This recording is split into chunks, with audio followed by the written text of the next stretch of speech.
What happened to Heidi Planck? The mystery surrounding the disappearance of Heidi Planck continues to baffle those who knew and loved her, as well as investigators searching for answers. Heidi was known as a devoted mother, an attentive friend, and a hardworking professional. To those close to her, she was someone whose world revolved around her 10-year-old son. So, when she failed to pick him up from school on the 20th of October, 2021, alarm bells immediately went off. Heidi's ex-husband, Jim Wayne, with whom she shared custody, first became concerned in the days leading up to her disappearance.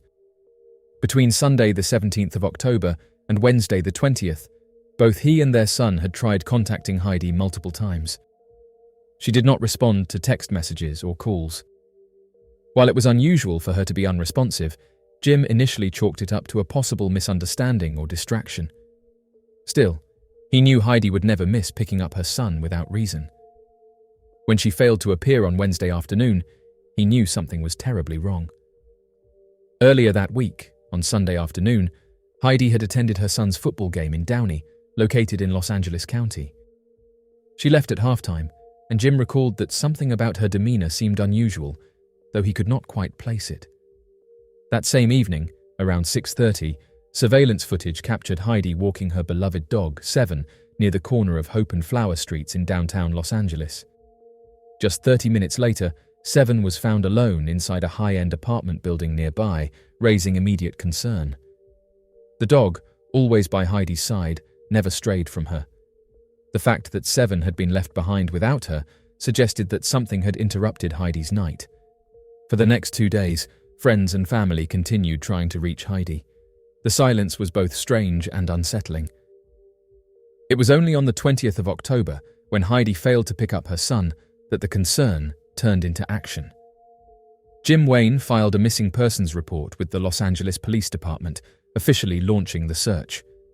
Authorities quickly attempted to trace Heidi's whereabouts using digital tools. However, they discovered that the GPS on her vehicle had been disabled. Even more puzzling, her phone, laptop, and watch had all had their location services turned off. It was as if someone had deliberately tried to make her untraceable. A breakthrough came when Jim used the chip embedded in Seven to track the dog's recent activity. It led investigators to the Hope and Flower apartment complex. A resident had found Seven wandering the upper floors of the building on the night of the 17th and had reported him as found through the chip company. Building security footage confirmed that Heidi had entered the building that evening. Oddly, there was no footage of her leaving. Authorities believe she may have been attending a private gathering there. The investigation then shifted focus. A wellness check at Heidi's residence revealed her home was in immaculate condition. There were no signs of a disturbance, but her phone and laptops had been left behind, furthering the mystery. Investigators turned their attention back to the Hope and Flower building. Forensic evidence found at the site led law enforcement to consider a troubling possibility, that something had occurred at the party which resulted in Heidi being placed into a refuse system. This theory prompted a large-scale search of the Chiquita Canyon landfill, where waste from the building is typically transported. For weeks, teams combed through mountains of debris, seeking even the smallest clue that might lead them to Heidi. Despite their efforts, nothing definitive was discovered. No further evidence surfaced, and Heidi remained missing. The case became even more complex when attention turned to her place of employment.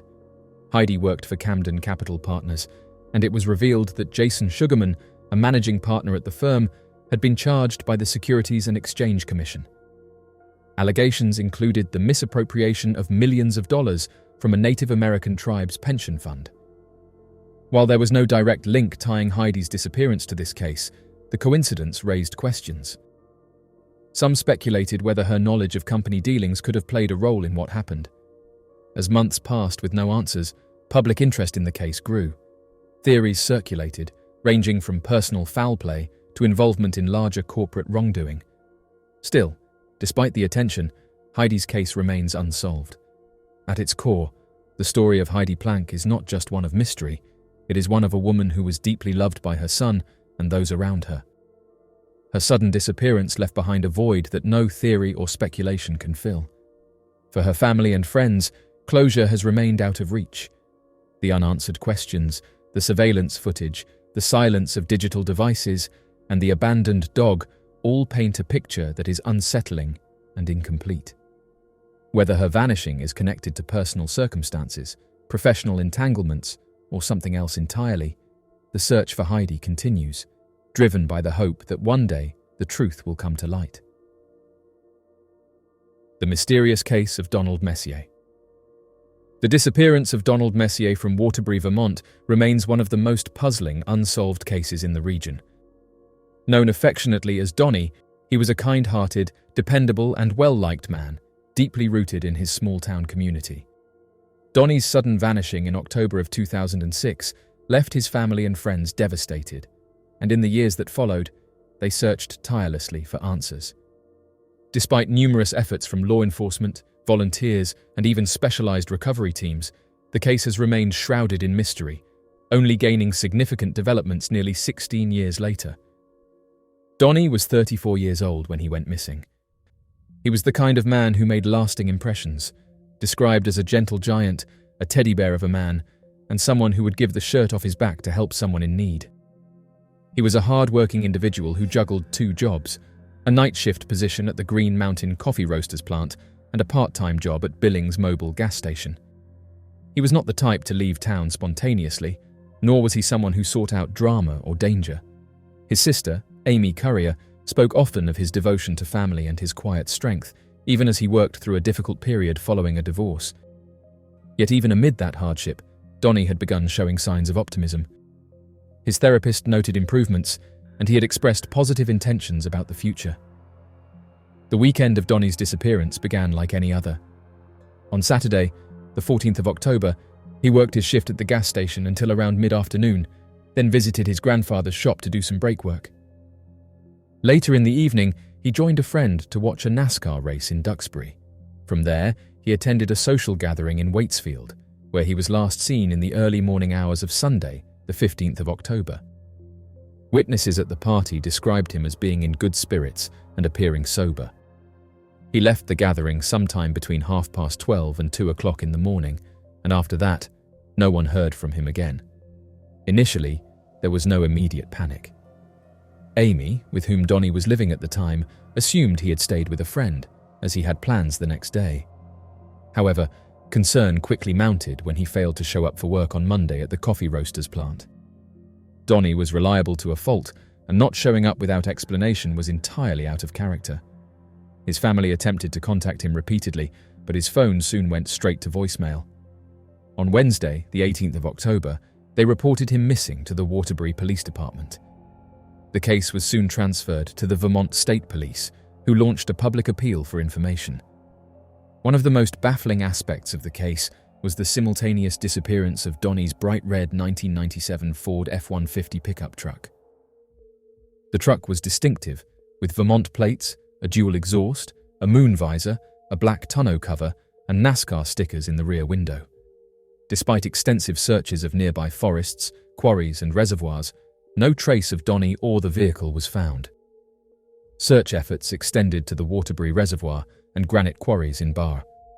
Police monitored his financial accounts and phone records, all of which remained inactive after a final call to a friend at 1:30 in the morning on the 15th of October. Over time, rumors began to circulate. There were whispers of a disagreement at the party that evening, possibly involving a love triangle, and vague suggestions of hidden tensions. Some speculated that Donnie might have become caught up in something he was not prepared to deal with. His close friend Chris, who did not attend the party, shared during an interview on the Vanished podcast that Donnie was not known to be involved in anything risky. The most he indulged in was a casual drink, but still, the idea lingered that perhaps something happened at the gathering, something those who attended were unwilling to speak about. The silence from many who were present that night only deepened the sense of unease surrounding the case. Law enforcement proposed 2 possible explanations. One theory was that Donnie had gone off the road while driving home and that his truck had somehow remained hidden.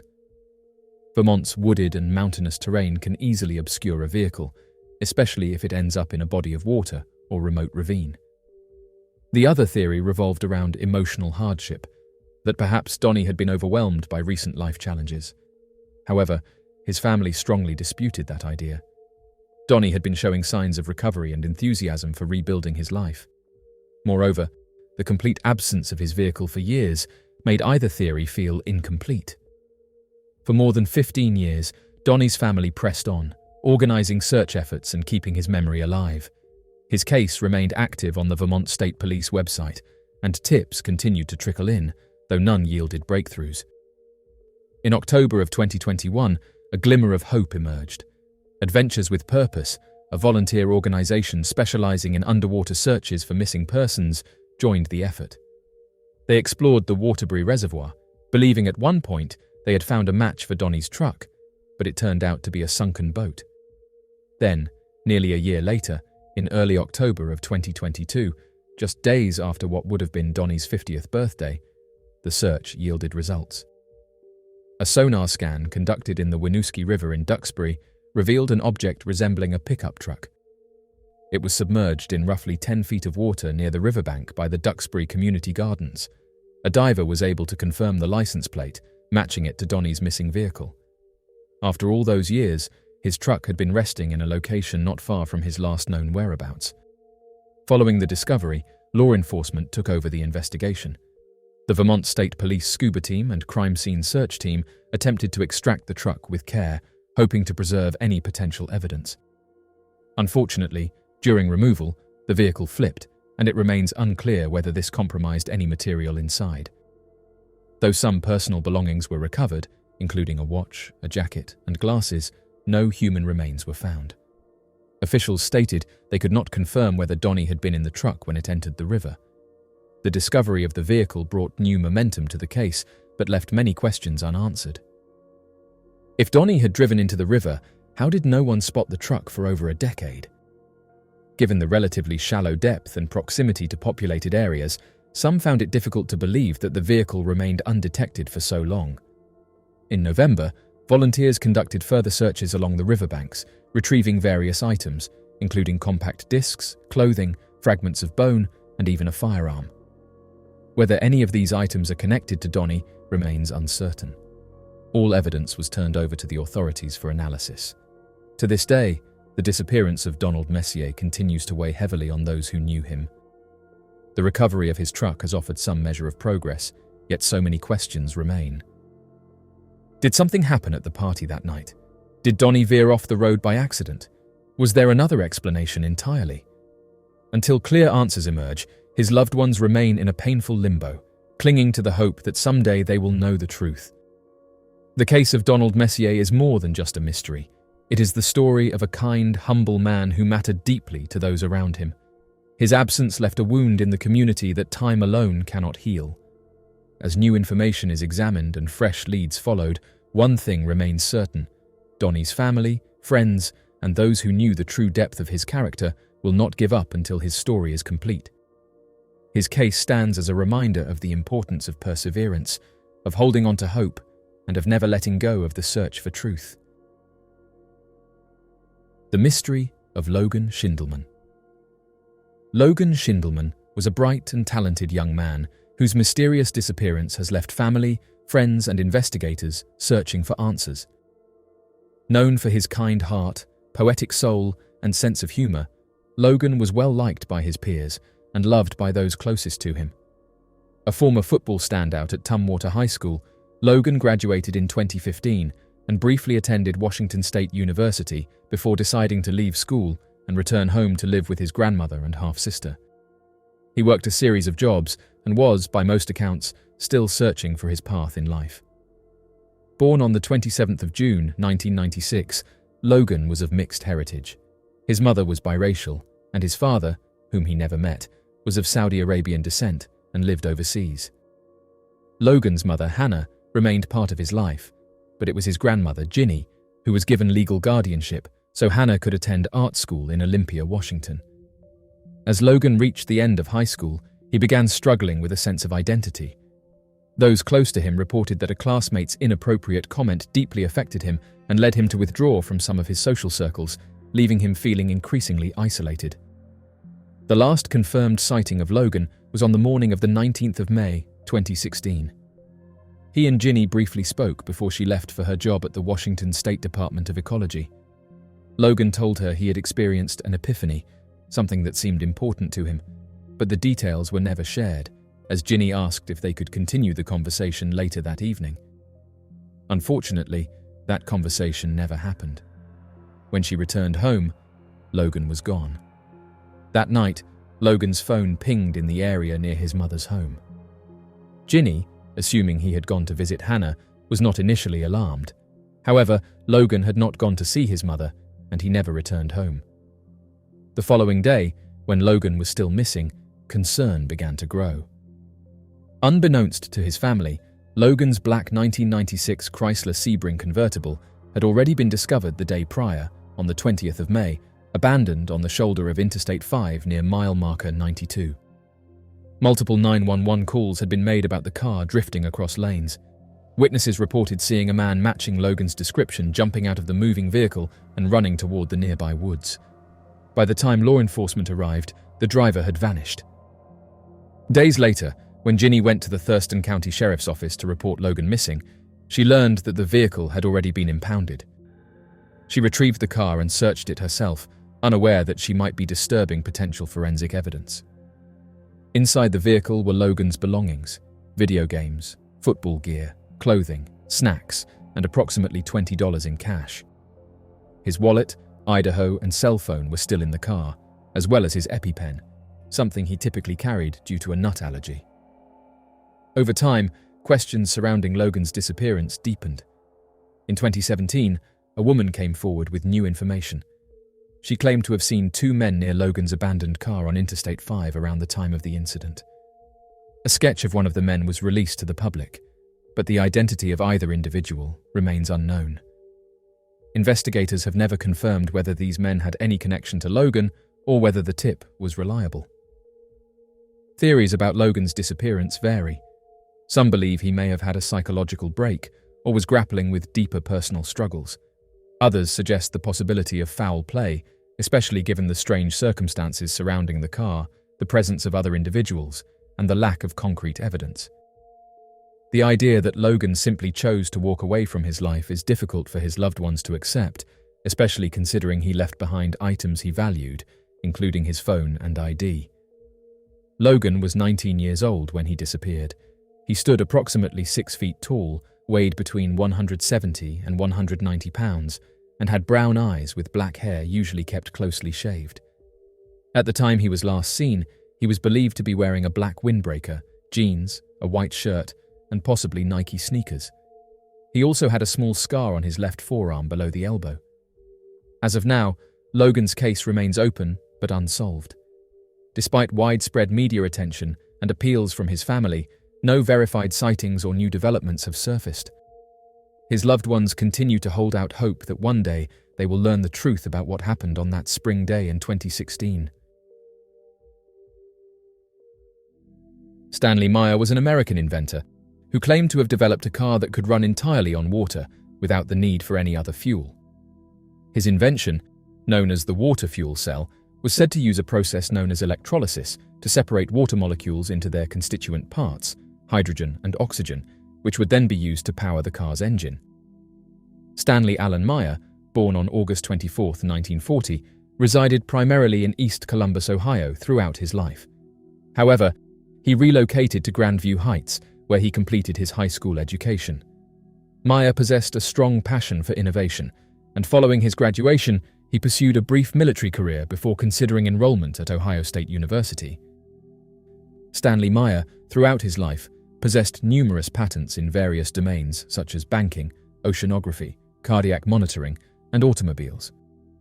Patents serve as a type of intellectual property, granting the owner the legal authority to prohibit others from producing, utilizing, selling, and importing an invention for a specified period. In return for this exclusivity, the owner must disclose the invention publicly.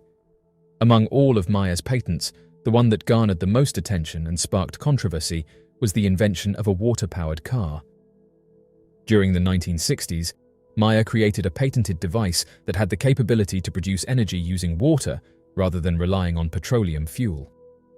Meyer gave this invention the name of fuel cell or water fuel cell. In the 1970s, following a significant increase in global crude oil prices, the cost of oil in the United States experienced a threefold surge. Consequently, the consumption of fuel became much more expensive, resulting in a complete plummeting of car sales.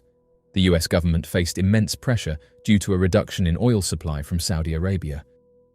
As a result, numerous companies faced bankruptcy, and the American automotive industry suffered a substantial blow.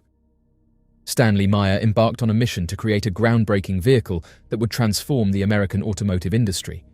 In his pursuit, he conceptualized a retrofitted automobile known as a fuel cell that had the capability to utilize water as a viable alternative to petroleum-based fuels, such as petrol or gasoline.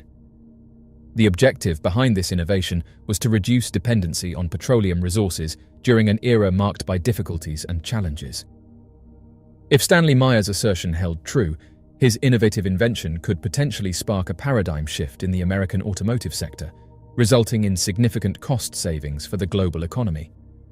Furthermore, it would contribute to mitigating the risk of global warming by minimizing air pollution and introducing oxygen into the atmosphere. Meyer subsequently developed a crimson buggy, which served as the pioneering water-fueled vehicle. This groundbreaking hydrogen-powered automobile garnered significant attention as it toured various locations in the United States. The public's fascination with Meyer's innovative invention was evident, even earning coverage in a local television news report. During the interview, Meyer stated that his hydrogen-powered vehicle would require a mere 22 gallons, or 83 liters of water, to cover the distance between Los Angeles and New York. Stanley Meyer passed away on March 20th, 1998. While having a meal with two Belgian investors at a restaurant, Meyer abruptly rushed out and uttered the words, "They poisoned me," before tragically losing his life. The Grove City Police Force conducted an inquiry in collaboration with the Franklin County Coroner's Office. According to the coroner's report, it was determined that Meyer's passing was a result of a cerebral aneurysm caused by natural factors. Some have suggested that the businessman held a genuine belief that Meyer had created something powerful enough to challenge the dominance of the oil industry and completely transform the world. It was evident to them that Meyer's invention played a role in his untimely demise. Meyer's alleged assassination was purportedly aimed at suppressing his inventions and preventing his fuel cell technology from becoming public knowledge. Consequently, potential suspects include the executive boards of prominent automobile manufacturers, oil companies, and possibly even government entities. There have been speculations that the two Belgian investors themselves may have been responsible for his passing. The actual facts are still being debated. His supporters still firmly believe that he was taken out due to his technological advancements. Nikola Tesla's last moments. Nikola Tesla, one of history's most brilliant inventors, left a legacy of innovation and ideas that continue to influence modern technology. However, Tesla's life was marked not only by scientific genius, but also by secrecy, financial hardship, and a series of inventions that, some claim, could have altered the balance of power in the world. Tesla's sudden passing on January 7, 1943, in his hotel room in New York City, has long been the subject of strange theories.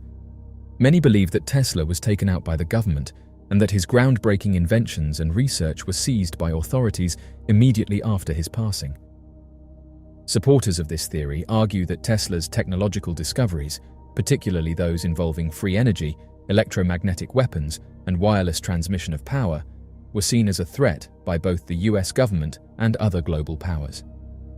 They claim that Tesla's death was no accident and that it was orchestrated to prevent his work from falling into the wrong hands, or perhaps from revolutionizing the world in ways that powerful interests couldn't control. During his lifetime, Nikola Tesla envisioned and created technology that was far ahead of its time, and some of his ideas remain revolutionary even today. One of Tesla's most controversial inventions was his work on wireless energy transmission, the ability to transmit electricity through the air without the need for power lines. Tesla believed that by harnessing the Earth's natural electromagnetic forces, free energy could be made available to everyone, eliminating the need for fossil fuels and conventional power systems. This technology, if fully realized, could have disrupted the global energy industry, which was, and still is, dominated by powerful corporations and governments. Tesla's concept of free energy directly threatened the global economic system, which is heavily dependent on the control of energy resources like oil, coal, and gas. Some researchers believe that these powerful interests couldn't afford to let Tesla's ideas reach the public. His inventions, they argue, could have freed humanity from the need to pay for energy, rendering the oil industry, utility companies, and many government regulatory agencies obsolete. Such a radical shift in energy availability and control would have been seen as an economic and political threat by the elites of the time, including influential figures in the US government. Tesla was also known to have been working on the concept of an electromagnetic weapon, often referred to as the death ray or Tesla's oscillator. This device was reportedly capable of emitting concentrated beams of energy that could disable enemy machinery or even bring down aircraft. Tesla claimed that his invention could act as a peacekeeping tool, a weapon so powerful that it would render all warfare obsolete because no nation would dare to challenge another possessing such a weapon. However, those who believe in the theory of Tesla's assassination suggest that this technology was viewed as too dangerous to be left in the hands of a single inventor or to be made public. If such a weapon had been developed, it would have shifted global military power dramatically. Nikola Tesla died in relative obscurity, living out his final years in poverty at the Hotel New Yorker in Manhattan. Officially, he passed away of natural causes. However, researchers argue that the circumstances of his passing were far more suspicious than they appeared. According to this theory, Tesla's passing was not the result of age or illness, but rather a targeted assassination carried out by government agents or intelligence agencies. At the time of Tesla's passing, the world was in the midst of World War II, and the US government was intensely focused on technological advancements that could give them an edge in the war. Tesla's research, particularly his work on energy transmission and potential weapons technology, would have been of great interest to military strategists. The theory suggests that Tesla's refusal to collaborate with the government on his more dangerous inventions led to his elimination, as those in power feared his knowledge falling into enemy hands or causing global destabilization. Adding fuel to the conspiracy is the claim that, shortly after Tesla's passing, representatives from the FBI and Office of Alien Property Custodian, a wartime US government agency, arrived at Tesla's hotel room and seized all of his papers, notes, and inventions. These documents were allegedly taken away to secure government facilities and never made public, sparking speculation about what they contained. Supporters of the theory argue that Tesla's research, particularly his uncompleted work on free energy and advanced weaponry, was immediately classified and used to further secret government projects, possibly influencing later developments in military technology and energy systems. One of the most intriguing figures connected to the aftermath of Tesla's passing is John G. Trump, an American electrical engineer, inventor, and physicist who happened to be the uncle of future US President Donald Trump. After Tesla's passing, John Trump was asked by the FBI to examine Tesla's papers and assess their importance. According to official reports, John Trump concluded that Tesla's work was primarily speculative and did not pose any immediate threat or potential for new technological breakthroughs. However, historical researchers argue that John Trump's assessment was a cover-up and that he was tasked with ensuring that Tesla's most important and dangerous inventions were kept out of the public eye. Some have even suggested that Tesla's more advanced ideas were integrated into secret government projects, leading to developments in fields such as directed energy weapons and wireless power transmission, technologies that are still being researched today, often under highly classified conditions. To this day, the whereabouts of many of Tesla's papers and personal research notes remain unknown. While some of his work has been recovered or made available to the public, a significant portion of his writings and inventions have never surfaced. This absence has led many to speculate that the US government continues to hold Tesla's most important work in secret archives, possibly using it for classified military or energy projects. The mystery surrounding Tesla's papers has only deepened the belief that his passing was more than just a natural passing, and that his work was far more advanced than the public was led to believe. Some even argue that Tesla's ideas were so ahead of their time that they were kept hidden to prevent disruptive technological advancements that could threaten the status quo. The Titanic Olympic switch theory. The sinking of the Titanic remains one of the most tragic and well-known disasters in maritime history. More than 1,500 people lost their lives when the unsinkable ship hit an iceberg in the North Atlantic and sank. However, amidst the many tales of heroism, tragedy, and survival that emerged from that fateful night, there lies a theory that suggests that the ship that sank wasn't the Titanic at all, but rather her sister ship, the Olympic. According to this theory, the two ships were switched as part of a scheme to collect insurance money on a ship that was already damaged beyond repair. Though this theory has been dismissed by most historians and maritime experts, it has fascinated researchers for decades. The idea that the White Star Line, the company that owned the Titanic and Olympic, would have orchestrated such a plot seems far-fetched, but proponents of the theory argue that the financial and circumstantial motivations were strong enough to justify such an audacious move. The Titanic and Olympic were two of three Olympic-class ocean liners built by the White Star Line at the Harland and Wolff shipyard in Belfast. The third ship was the Britannic, which was launched after the sinking of the Titanic. Both the Titanic and Olympic were near identical in design, though the Titanic was slightly larger.